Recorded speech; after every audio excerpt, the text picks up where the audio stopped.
नमो भगवते वासुदेवाय नमः। जय माता दी दोस्तों, आप देख रहे हैं आपका अपना YouTube चैनल व्रत त्योहार कथाएं। मैं हूं आपके साथ रिमझिम शर्मा। आज इस वीडियो में मैं आपके साथ पूर्णमासी की यानी कि पूर्णिमा की व्रत कथा सुनाने जा रही हूं। पौराणिक कथा।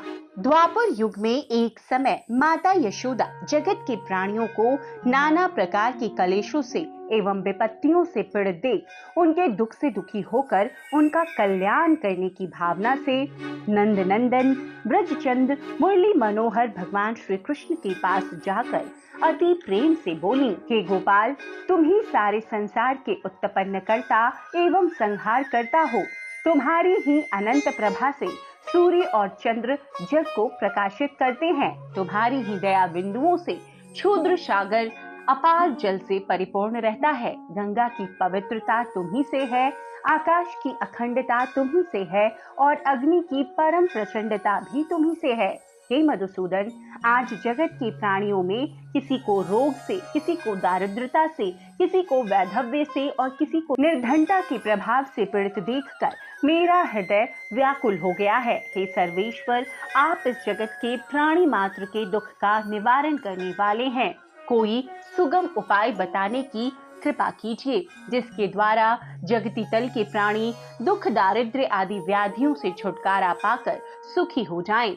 माता यशोदा के विनयपूर्ण संसार का उपकार करने वाले वचन सुनकर परम प्रफुल्लित होकर यदुनंदन कहने लगे कि हे माता, जग कल्याण की भावना से ओतप्रोत आपका यह प्रश्न मन को आनंदित करने वाला है। हे माता, अब मैं आपके समक्ष पूर्णमासी व्रत का वर्णन करता हूँ, जिसके करने से नारियां वैधव्य की व्याधि से मुक्त हो जाती हैं। पुरुष दरिद्र एवं निर्धनता आदि अनेकानेक कठिन कलेशों से निर्भय हो जाता है और उन्हें सुख संपत्ति आदि सांसारिक सौभाग्य की प्राप्ति होती है। यह व्रत की विधि इस प्रकार है। प्रातः काल ब्रह्म बेला में शैया त्याग कर शौच आदि नित्य कर्म करके शुद्ध श्वेत वस्त्र धारण करके पूजन की सामग्री एकत्रित कर आम्र पल्लव युक्त कलश एवं गणनायक गणेश की प्रतिमा स्थापित करके स्वास्ति वाचन करें और हाथ जोड़कर कहें कि हे गणेश जी महाराज, मैं अमूक नाम, अमूक गोत्र, अमूक देश का निवासी हूँ, अमूक कार्य हेतु आपका आह्वान करता हूँ। हे परम पूज्य, समस्त विघ्नों के विनाश करने वाले, मुझ दीन पर दया दृष्टि करते हुए मेरे गृह पधारने एवं मेरा मनोरथ पूरा करने की कृपा कीजिए। इसके बाद देवाधिदेव भगवान महादेव का निम्न प्रकार से षोडशोपचार पूजन करना चाहिए। हे देवाधिदेव भगवान त्रिलोचन, जिसके हाथों में भक्त जनों के शूल हरने वाला त्रिशूल विराजमान है और गले में काले सर्पों तथा मुंडों की माला पहने हुए हैं, जिनका समस्त शरीर शमशान के भस्म में रंगा हुआ है और जिनकी उलझी हुई जटाओं में पतित पावनी गंगा की धारा प्रवाहित हो रही है, उस भगवान शंकर का ध्यान मन में कर उनका आह्वान करके कहें कि हे भक्त वत्सल शंभु, मैं आपका आह्वान करती हूँ, आप मुझ दीन पर विनय करें। हे प्रभु, आप इस आसन पर विराजमान होइए। तदुपरांत पाद्य अर्पित करते हुए कहें कि हे समस्त जगत के संहार करता, मुझ अकिंचन द्वारा अर्पित यह पाद्य स्वीकार कीजिए। पाद्य के बाद मस्तक पर तिलक लगाकर माल्यार्पण करके निवेदन करें कि हे नाथ, मुझ सेवक द्वारा समर्पित ये पुष्पहार गले में धारण करने की कृपा कीजिए। तदोपरांत कपूर, घी, मधु, दही, चीनी और दूध मिश्रित पंचामृत से स्नान करावें और कहें कि हे विश्वनाथ, उपरोक्त वस्तुओं से निर्मित पंचामृत से स्नान करने की अनुकंपा कीजिए। फिर वस्त्रार्पण करके मुझ पर परम अनुग्रह कीजिए। बाद में यज्ञोपवीत अर्पण कर प्रार्थना करें कि हे देवेश, यह उत्तमोत्तम यज्ञोपवीत धारण करने की परम कृपा कीजिए। तत्पश्चात केशर कस्तूरी युक्त चंदन अर्पित करें। कहें कि हे भोलेनाथ, आप यह लेपन स्वीकार कीजिए। फिर चावल समर्पित कर विनम्रता पूर्वक कहें कि हे सर्वेश्वर, कृपा करके यह अक्षत ग्रहण कीजिए। फिर सुंदर गुलाब, चंपा, चमेली एवं बेल पत्र के संयोग से निर्मित माल्यार्पण करके कहें कि हे भोलेश्वर, यह पुष्पाहार गले में धारण करने की कृपा कीजिए। बाद में गौ घृत एवं कपास की रुई से निर्मित बत्ती बनाकर दीप जलावें और सुगंध हेतु धूप एवं अगरबत्ती प्रज्वलित करके विनय करें कि हे देवेश, मेरे समस्त मनोविकार नष्ट करके, मेरे मन के अपार अंधकार को विनाश करके ज्ञान का प्रकाश करने की कृपा कीजिए। तदोपरांत पंचमेवा, मिष्ठान व 5 फल अर्पित करके विनय करें कि हे जगदीश्वर, आप मुझ दास पर अनुग्रह करके यह नैवेद्य स्वीकार करने की कृपा कीजिए। इसके बाद मुख शुद्धि हेतु सुपारी युक्त पान समर्पित करके कहें कि हे जगदाधार, यह तांबूल पत्र ग्रहण कीजिए। इसके बाद ऋतुफल समर्पित करके विनय करें कि हे उमापति, यह ऋतुफल ग्रहण करके शुभ अकिंचन को अपने चरण कमलों की अविचल भक्ति प्रदान कीजिए। उपरोक्त वस्तुएं अर्पित करके भगवान शंकर की मनोयोग पूर्वक पूजा करें और 108 बार शिव जी के इन 16 नामों का जाप करें। देवाधिदेव त्रिनेत्री शंकर, विश्वनाथ, उमा रमन, कामरूप, सुशंभु, दारुण दुख हरण करता, शितिकंठ, रुद्र, शिवम, शैल, मुंडमालाधारी, चंद्रमौली, बिंब भरण कीजय निहाल, मृत्युंजय, शशि शेखरम। इस प्रकार भगवान भूतनाथ की पूजा करके प्रार्थना करें कि हे दयालु शंकर, मुझ दास द्वारा अर्पित यह पूजा सामग्री स्वीकार कीजिए। हे प्रभु, मेरे मनोविकार दूर करके मेरे तिमिर आच्छादित हृदय में ज्ञान और भक्ति का प्रकाश भर दीजिए। तो इस प्रकार से ये संपूर्ण पूजन विधि है जो कि आपको भोलेनाथ शिव शंकर और घरदानी की आज पूर्णमासी के दिन में करनी चाहिए। पूर्णमासी व्रत कथा। भगवान के मुख से इस प्रकार व्रत का विधान सुनकर माता यशोदा बोली कि हे श्री कृष्ण जी, पूर्व काल में किसने इस व्रत को किया, उसका व्याख्यान करने की कृपा कीजिए। माता यशोदा के ऐसे वचन सुनकर नंद नंदन बोले, पूर्व काल में वैभव से परिपूर्ण कार्तिका नाम का एक महानगर था। उस नगर के राजा का नाम चंद्रहास था। उस नगर में धनेश्वर नाम का ब्राह्मण निवास करता था। उसकी परम सुशील पत्नी का नाम रूपवती था। वह दोनों प्राणी उस नगर में अत्यंत प्रेम के साथ जीवन व्यतीत कर रहे थे। उनका घर धन धान्य से परिपूर्ण था, किसी प्रकार की कोई कमी नहीं थी। उन दोनों को केवल एक ही दुख था कि उनके कोई संतान नहीं थी, जिसके कारण वो सदैव उदास रहते थे। एक समय की बात है कि उस नगरी में एक महान तपस्वी साधु आए। उस साधु का नित्य नियम था कि वह प्रातः भिक्षा के लिए निकलते और धनेश्वर के पास पड़ोसियों के घर से भिक्षा मांगते और वापस चले जाते, किंतु धनेश्वर के घर से उन्होंने कभी भी भिक्षा नहीं ली थी। योगी का यह नित्य कर्म जब धनेश्वर को ज्ञात हुआ तो वह अपने को भाग्यहीन जानकर अत्यंत दुखी हुआ और एक दिवस अति क्षुब्ध होकर उस साधु की कुटिया पर जा पहुंचा और हाथ जोड़कर बोला, हे महाराज, आप मेरे पड़ोस के घरों से नित्य भिक्षा लेते हैं किंतु मेरी भिक्षा स्वीकार नहीं करते। हे महात्मन, मैंने ऐसा कौन सा अपराध किया है जिसके कारण आप मेरे घर की भिक्षा नहीं लेते?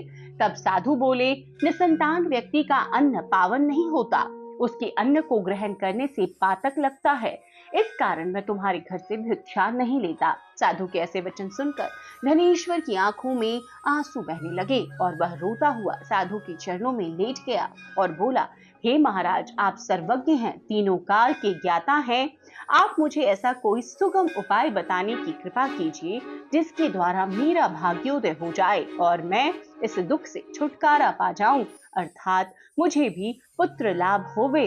धनेश्वर के ऐसे आर्त वचन सुनकर थोड़ी देर विचार मग्न रहने के बाद योगी बोले, हे ब्राह्मण, तुम महामाया चंडी देवी की उपासना करो, उनकी परम कृपा से तुमको अवश्य ही पुत्र लाभ होगा।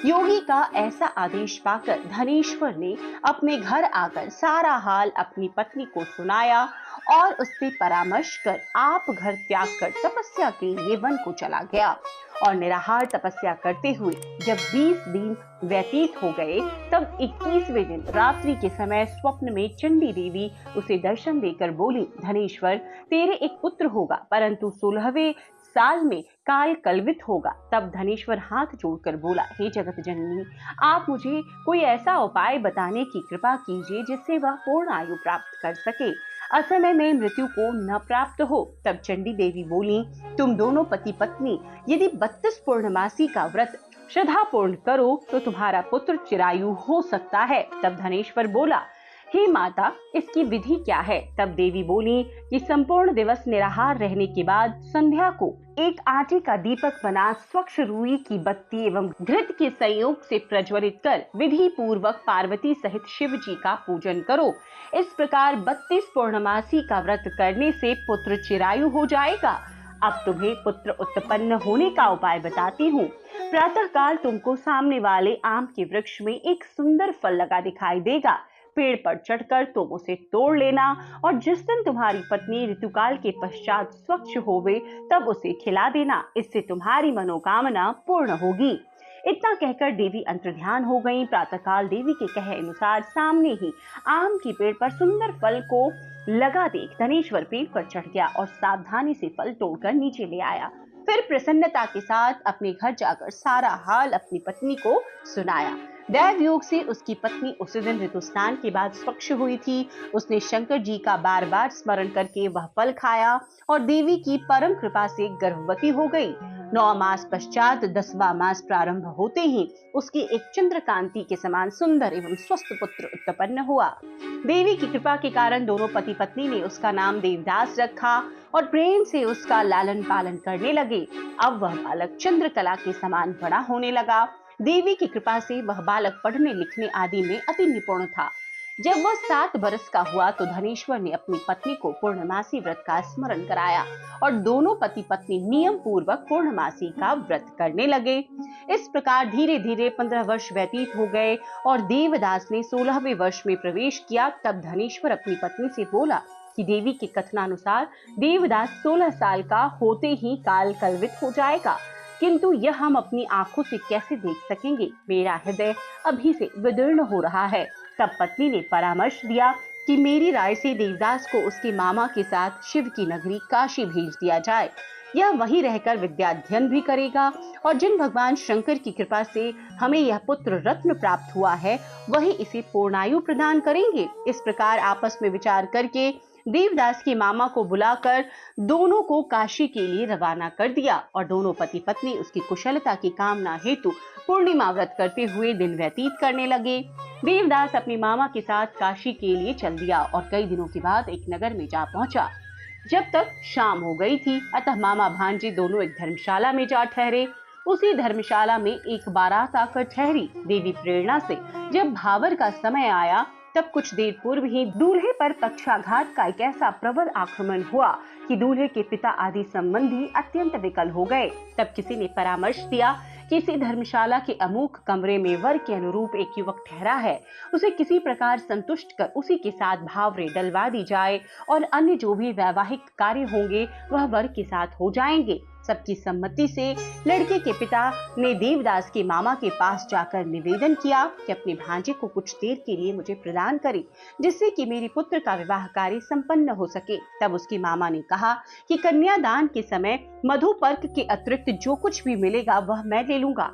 यदि आपको यह बात स्वीकार हो तो मेरा भांजा आपके कार्य हेतु प्रस्तुत है। वर के पिता ने उसका यह प्रस्ताव स्वीकार किया और देवदास को दूल्हा बना लिया गया और उसी के साथ विवाह कार्य संपन्न हो गया। उसे कन्या के साथ भोजन के लिए एकांत भवन में भेज दिया गया, किंतु देवदास मारे संकोच के भोजन न कर सका और मन में विचार करने लगा कि यह दूसरे की स्त्री है और इसके साथ भोजन करने से इसका धर्म नष्ट हो जाएगा। इससे व्यथित होकर उसकी आंखों में आंसू छलक उठे। यह देखकर वह कन्या बोली, मैंने देव द्विज अग्नि एवं अनेक संबंधियों के समक्ष आपको पति के रूप में स्वीकार किया है। अब मैं किसी दूसरे को अपना पति नहीं बना सकती हूँ। तब देवदास बोला कि आपके इस निश्चय से आपका अनिष्ट होगा, किंतु मेरी आयु का केवल 1 वर्ष शेष है, अतः इस विचार को अपने हृदय से निकाल दीजिए। तब कन्या बोली, हे स्वामी, आप मेरी चिंता न कीजिए। यदि मैं धर्म पथ पर अडिग हूँ तो ईश्वर मेरा कल्याण करेगा। आप इसकी चिंता त्याग कर प्रेम से भोजन करें। तब देवदास ने उसके साथ भोजन का शयन किया और प्रातः ब्रह्म बेला में ही शैया त्याग कर पत्नी को जगाया और उसे एक दुपट्टा प्रेम पूर्वक प्रदान करके बोला, हे भामिनी, अब मैं तुमसे विदा होकर काशी जा रहा हूँ। यदि परमात्मा की कृपा से जीवित रह गया तो अवश्य ही मिलूंगा। वैसे मेरी मृत्यु व जीवन जानने के लिए तुम अपने भवन में उत्तम सुगंध वाली नव पल्लिका का पेड़ लगाना और उसे नित्य प्रति अपने हाथों से सींचना। जब तक वह पेड़ हरा भरा बफूलता फलता रहे तो मुझे जीवित समझना, कदाचित वह पेड़ मुरझाकर सूख जाए तो जान लेना मैं संसार में नहीं रहा। अतः संतोष के साथ मर्यादा का पालन करना। देवदास इतना कह पत्नी से विदा होकर अपने मामा के पास जा पहुंचा और दोनों मामा भांजे उसी समय काशी यात्रा पर चल पड़े और कुछ काल बाद काशी में जा पहुंचे। इधर सवेरा होते ही बारात की विदाई की तैयारी होने लगी। समस्त बारातियों व वर के साथ वर का पिता मंडप में जा पहुंचा। तब उस कन्या ने वर को देखकर अपने पिता को अपने पास बुलाया और बोला कि आपने जिस वर के साथ मेरा विवाह किया है वह यह नहीं है, अतः यह मेरा पति नहीं है, मैं इसके साथ नहीं जाऊंगी। तब तो सभी बाराती बिगड़कर बोले, तुम्हारी शादी इसी वर के साथ हुई थी, अतः तुमको चलना पड़ेगा। तब कन्या बोली, मैंने कन्यादान के समय कुछ आभूषण वर को दिए थे, वह दिखाइए, तथा मैंने क्या क्या गुप्त बातें इसे बताई थी वह ये सुना दे। यदि सत्य होगा तो मैं जान लूंगी। कन्या के ऐसे वचन सुनकर पक्षाघात से पीड़ित वर लज्जित हो गया और समस्त बारातियों के साथ वापस चला गया। देवदास को काशी जी में निवास करते हुए 1 वर्ष होने को आया तो एक दिन काला सर्प उसे डसने की कामना से उनके कमरे में आया। देवदास उस समय सो रहा था, अतः उस सर्प का आगमन न जान सका। उस सर्प के प्रभाव से देवदास के आसपास की सारी धरती काली पड़ गई, परंतु उस विष का प्रभाव देवदास पर नहीं हुआ, क्योंकि इधर उसकी माता 32 पूर्णमासी का व्रत करने का अपना संकल्प पूरा कर चुकी थी। अतः देवदास के प्राण न निकले और वह जीवित रहा। सांप के निष्क्रिय होने का समाचार जब यमराज को पहुंचा तो उसने अपने वाहन पर सवार होकर देवदास के प्राण लेने को चल दिए। रात्रि का समय था। काशी में काशीपति के गण चारों ओर घूम घूम कर पहरा दे रहे थे। अचानक उनकी दृष्टि यमराज पर पड़ी तो वह उनके आगमन का कारण जानने की उत्सुकता को न दबा सके और यह समाचार देने के लिए वह देवाधिदेव शंकर के पास जा पहुंचे और विस्तार से सारा हाल भवानी शंकर को सुनाया। त्रिकालदर्शी शिवजी ने अपनी यौगिक शक्ति से उसकी माता द्वारा व्रतों का संकल्प और यमराज के आगमन का सारा हाल गिरिजा को कह सुनाया। यह सुनकर गिरिजा मातृ व्यथा से व्यथित हो उठी और शिवजी से बोली कि हे स्वामी, मेरी विनय है कि आप उस अबोध देवदास को अभयदान दीजिए, क्योंकि वह आपके शरणागत है और उसकी माता ने भी आपकी पूजा करते हुए 32 पूर्णिमाओं का व्रत पूरा कर लिया है, इसीलिए उस पर कृपा करके देवदास को जीवन दान दीजिए। भक्त वत्सल भगवान शिव गौरा के ऐसे वचन सुनकर हर्षित हो देवदास के स्थान पर गए जहां पर प्राण ही निश्चल पड़ा था। शंकर जी उसके मुंह में एक अमृत बूंद डालकर अंतर्ध्यान हो गए और देवदास सोए हुए व्यक्ति के समान उठ बैठा और अपने मामा से कहने लगा कि 16वां साल भगवान की कृपा से पूरा हो गया है, इसीलिए अब घर चलना चाहिए। यह विचार करके दोनों घर के लिए चल दिए। इधर माता उसकी पत्नी व उसके आदेश के अनुसार नवपल्लिका का पेड़ लगा नित्य पावन जल से सींचती हुई अपने पति के ध्यान में मग्न रहती थी। जब यमराज ने देवदास के प्राण निकाले तब नवपल्लिका के मुरझाए हुए पुष्पों को देखकर वह अति व्यथित हो गई और कुछ काल बाद ही जब देवदास को शिवजी ने जीवित कर दिया तब नवपल्लिका के पुष्प पुनः सुरक्षित एवं पूर्व प्रभा युक्त हो गए। यह देख वह आनंद तिरेक ने अपने पिता के पास जाकर बोली, मेरे प्राणनाथ जीवित हैं, आप मेरी विनती पर ध्यान दीजिए और उनका पता लगाने का प्रयत्न कीजिए। अभी बाप बेटी में यह बात चल ही रही थी कि बाहर से समाचार मिला कि आपका दामाद देवदास आपके द्वार पर आ गया है। तब दोनों बाप बेटी प्रसन्न होकर शिव जी का गुणगान करने लगे और अपने संबंधियों को एकत्र कर सबके समक्ष उसकी परीक्षा करके और परीक्षा में भली भांति जब विश्वास हो गया कि यह वही लड़का है जिसके साथ विवाह हुआ था, तब बड़ा आनंद मनाया गया और 1 सप्ताह तक उसकी मेहमानदारी करने के पश्चात तमाम दहेज आदि के साथ कन्या सहित विदा कर दिया गया। तब देवदास पत्नी सहित मामा के साथ अपने गांव पहुंचे। घर में पहुंचकर पत्नी सहित माँ बाप के चरणों में शीश नवाया। माँ बाप परम प्रफुल्लित हुए और दोनों को अनेक आशीर्वाद देकर गले से लगा लिया। धनेश्वर ने अपने पुत्र को मृत्यु भय से मुक्त हो जाने पर बड़ा भारी उत्सव मनाया और ब्राह्मणों को अति प्रसन्न होकर दान देकर संतुष्ट किया। यशोदा नंदन श्री कृष्ण बोले, हे माता जी, जो स्त्रियां श्रद्धा भक्ति से इस व्रत को करती हैं वह वैधव्य की विषम व्याधि से मुक्त हो, अटल सौभाग्यवती हो, सकल सुखों की अधिकारिणी होती हैं। मेरे इन वचनों में लेश मात्र भी संशय नहीं है। इस व्रत को करने वाला चाहे स्त्री हो पुरुष हो, भगवान शंकर की कृपा से संसार के सकल आनंद भोग कर अंत में आवागमन रहित होकर शिवलोक को प्राप्त होता है। तो इस प्रकार से पूर्णमासी व्रत की यह कथा यहीं पर संपन्न होती है। हर हर महादेव। कथा पसंद आई हो तो लाइक जरूर कर दीजिएगा। चैनल पर पहली बार आए हैं तो आपको मैं बता दूं कि यहाँ पर आपको हर व्रत त्योहारों की कथाएं प्राप्त होती रहेंगी, तो चैनल को सब्सक्राइब कर लीजिए। नोटिफिकेशन के लिए बेल बटन को प्रेस कर दीजिए ताकि आने वाले समय में सभी व्रत त्योहारों की कथाएं आपको सही समय पर प्राप्त हो सके। वीडियो देखने के लिए बहुत बहुत शुक्रिया। जय शिव शंकर औघड़दानी, जय मैया पार्वती।